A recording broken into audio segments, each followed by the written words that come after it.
Let me just hand over to her so that she can take us on a brief class that she has with us. Please clap your hands for her. Good evening, everybody. It's really, really long. I asked Patience to just pick a few things out of it, and she gave you everything. Patience. Oh my goodness, I'm so glad to be here. I feel like I am one of you guys because this was really exciting for me when I was told to join. So, Young African Hangouts, we'll be talking about leading social impact. I'm Jennifer Daniel. So what exactly is social impact, right? I don't know if anyone here knows anything. I would love us to talk a bit. Does anybody have an idea what social impact is? Just one person. Does anyone know what social impact is? What do you think social impact is?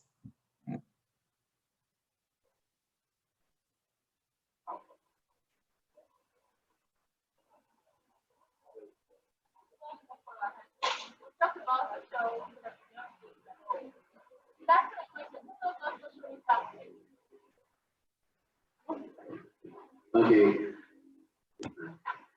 my name is Richmond. For me, what I think social impact is how you can be a pillar to the community, both around you and around the world, from our perspective.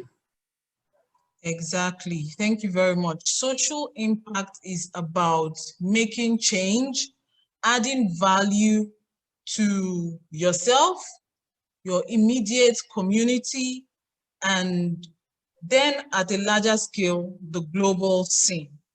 So today I'm just here to inspire you with my story about how you can start to make change, to make impact, to lead impact as well in your environment with what you have, right? I really hope that you're inspired by my story.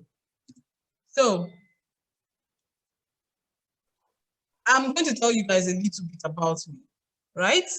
Right now, I do a bit of research at the University of Bristol in innovation and entrepreneurship. So information technology, how do we convert that to business, right? How do we convert knowledge to innovation so that we can create new businesses and change the socioeconomic situations of people? And I have done quite a few things when it comes to social impact. And I'm going to tell us about those. So I've worked with an organization called CAN. CAN is kindling hope across nations. So I don't know if some years ago, I think about 5, 6 years, we heard about a young girl, Ese Oruru, kidnapped in Bayelsa, taken to Kano State, married off. She even got pregnant. Did anybody hear of that story? Just wave. Okay. So yeah, I worked with that organization, and we were in our team, we had to create a social media movement. We even got so far as creating policies in Bayelsa State that will protect children and protect the girl child. Okay, so that was social change. I've also worked with DFID. So DFID is the UK's arm that ensures that foreign investment is done in countries that they are present in. And what we did at that time, I remember the speaker before me was talking about agri-entrepreneurship. What we did at that time was do research on how we can develop markets. So how do we help farmers? How do we help people who produce catfish turn that trade into proper businesses? What do we need? What information will they need to grow? And what information would we provide to people who want to invest in them?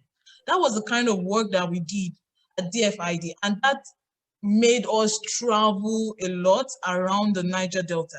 In its own way, it is also impact. I really hope you are seeing the different aspects of making social impact, right? And then recently, I am also the project manager for Female Founders Accelerator. Small businesses and small business owners, we bring them together after they've applied in one room, and then we continue right now to teach them skills that would help their businesses grow. That was also a partnership I have done. Personally, I created a scholarship, right? Like they said, I do a lot of information technology focused things. So I created a scholarship to help young women, whether you're in school or you're not in school, to study how to write code and then come out of that learning period and go out into the workplace. Because the great thing about information technology is that you do not need a university degree to work in tech. I think that's awesome. And that speaks to the future of work, like the speaker before me, where things are changing, right?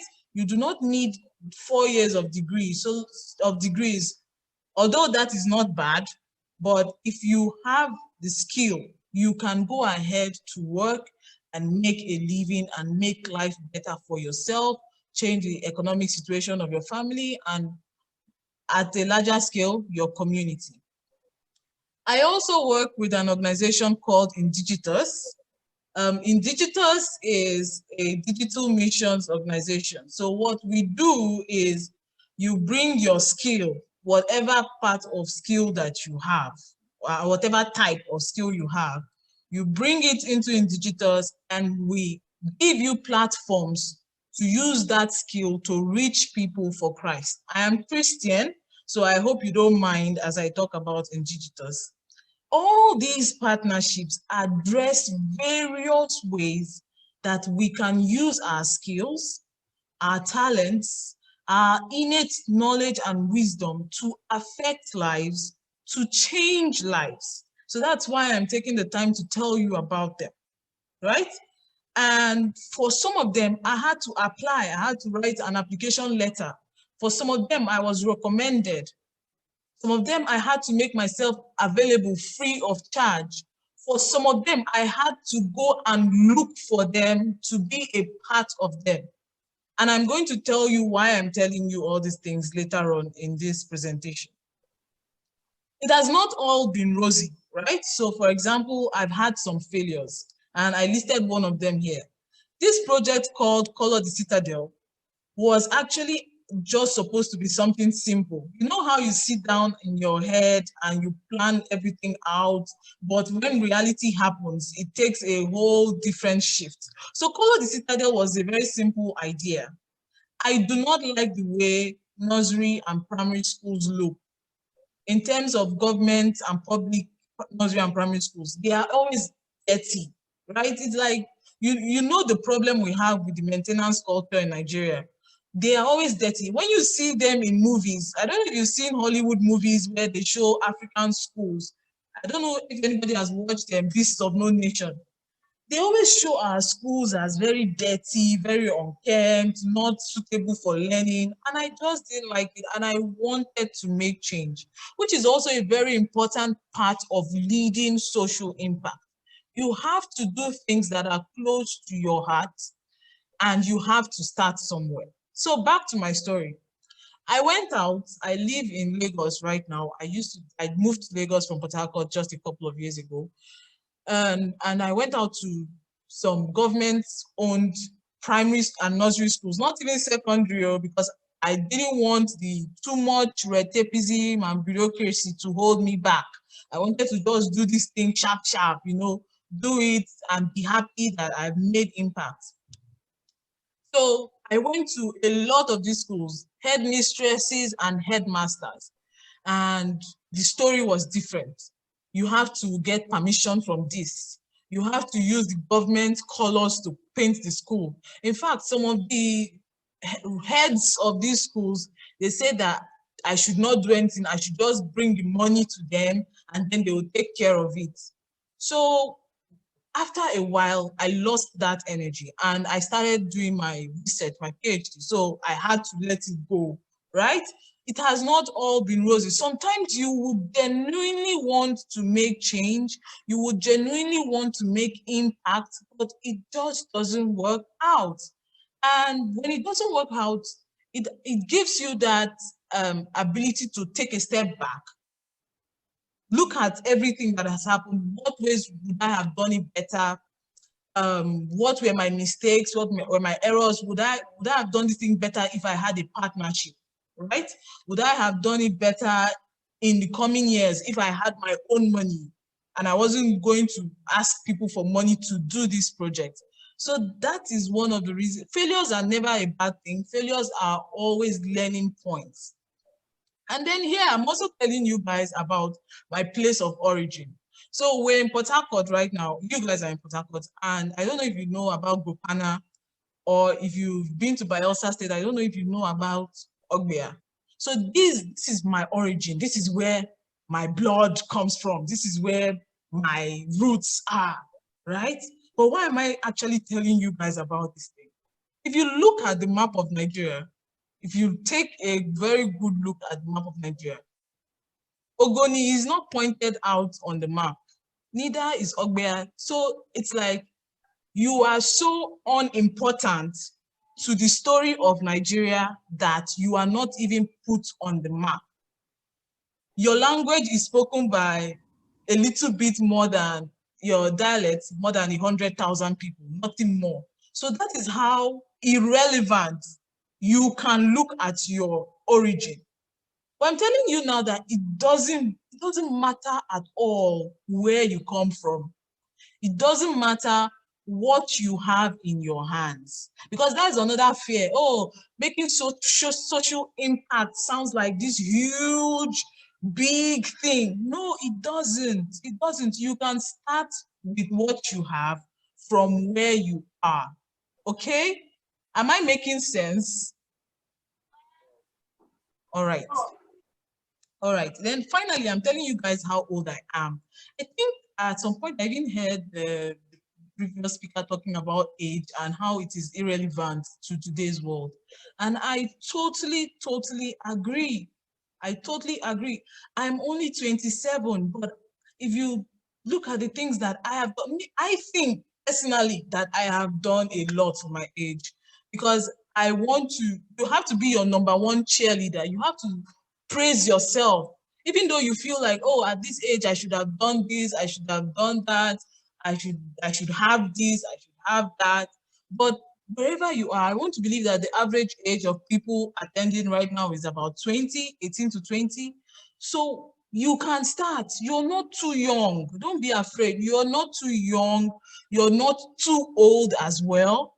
You can start where you are with what you have.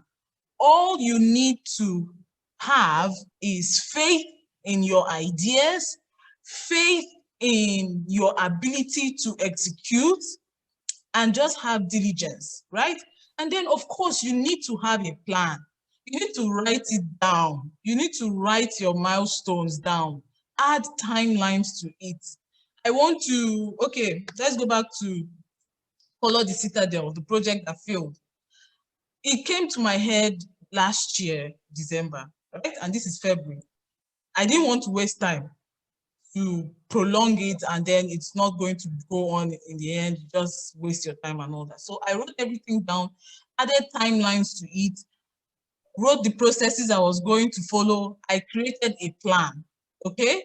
And then I started executing one after the other. And in executing that plan, I could see the hiccups.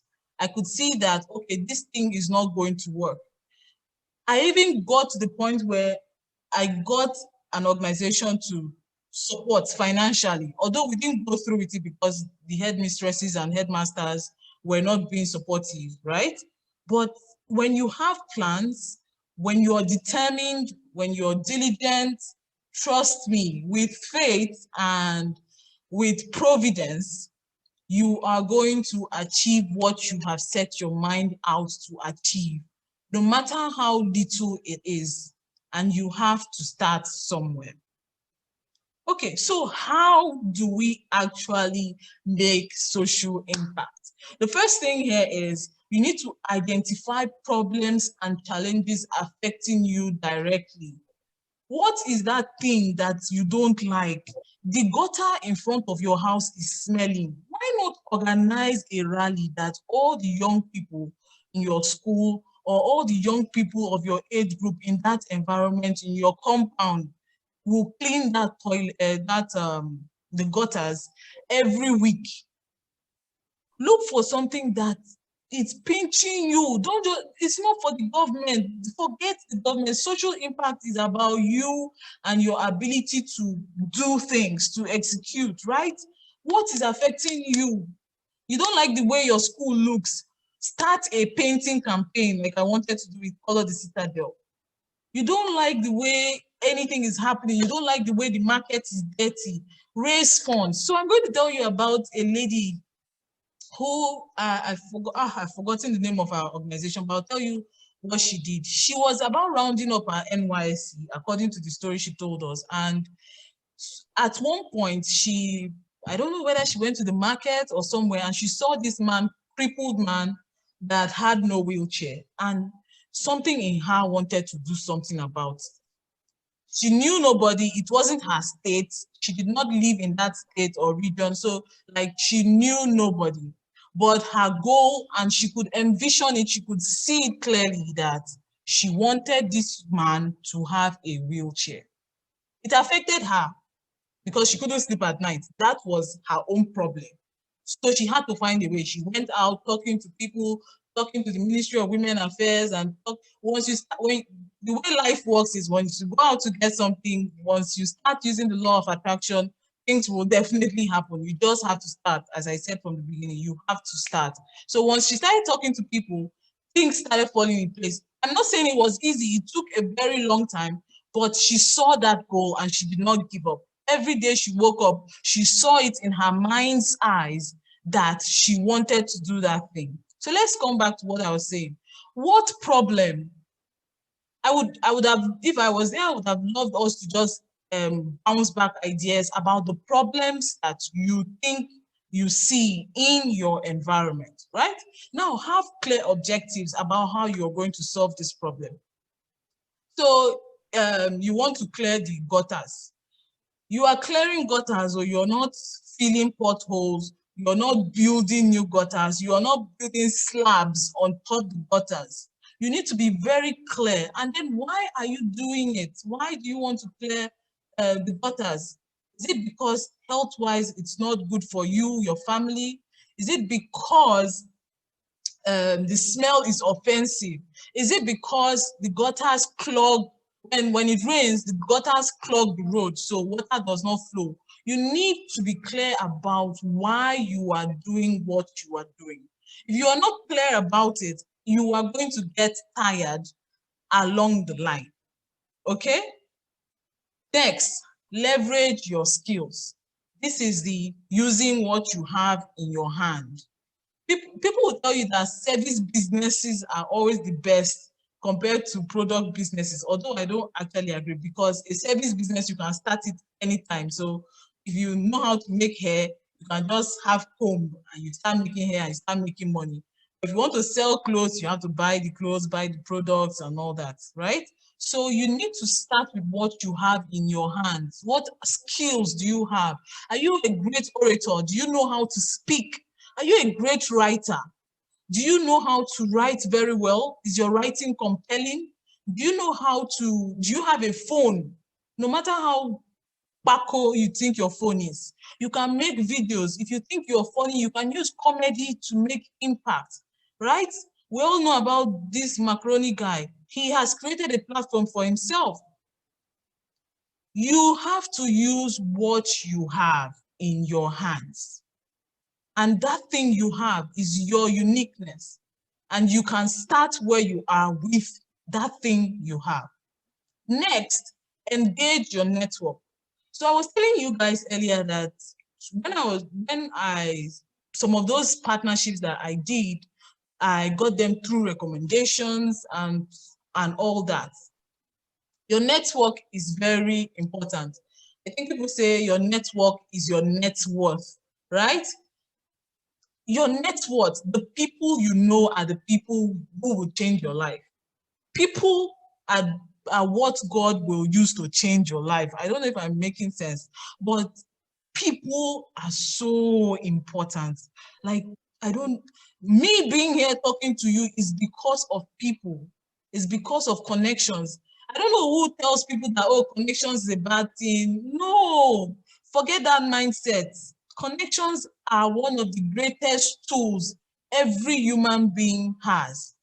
In my career life, I'm not talking about those partnerships. In my career life, I have never applied, like you write an application letter, I am applying to. No. Even the first job that I thought I wrote an application, when I got there, the man told me I had already employed you because his friend who used to work at the place where I did my NYC said, you don't need to, what's it called? You don't need to interview this person, just take the person. So people are very important. Nobody is too small. You'll be surprised at the kind of people you know. And I want you to also remember this rule. You are only 4 people away from any person you want to reach. So as you see Barack Obama, you are 4 human beings away from him. You see Buhari, you are 4 connections away from him. So your network is important. You need to create that network purposely. It's so important. Be purposeful about it. The way you go to school and you're purposeful about passing your exams. Be purposeful about knowing and meeting people and increasing your network. Very important. Very important. I don't know how much more I can emphasize this. Very important. Learn people relations. Everybody is not your friend, but make them your acquaintance, right? Learn people relationships. Manage your network. Very important. Personal development. If I want to ask now, the last book, who here, I want to hear the name of the books every 1 or 2 people are reading right now. Please, let me hear the book you're reading. Nobody's reading a book? No Escape by Self-Discipline, No Escape by Brian Tracy. Awesome. Anybody else?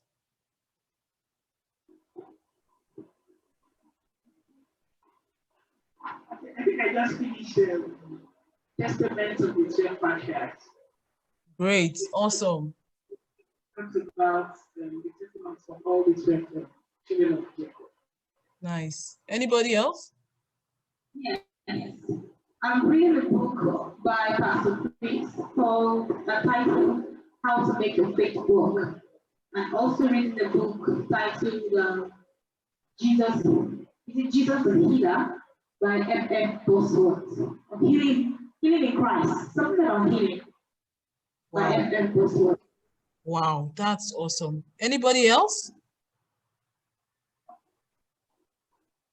All right, so it is very important. It's very important. They tell the white man will tell us, hide something in a book if you want to hide it from an African man. And it's so true. People don't read.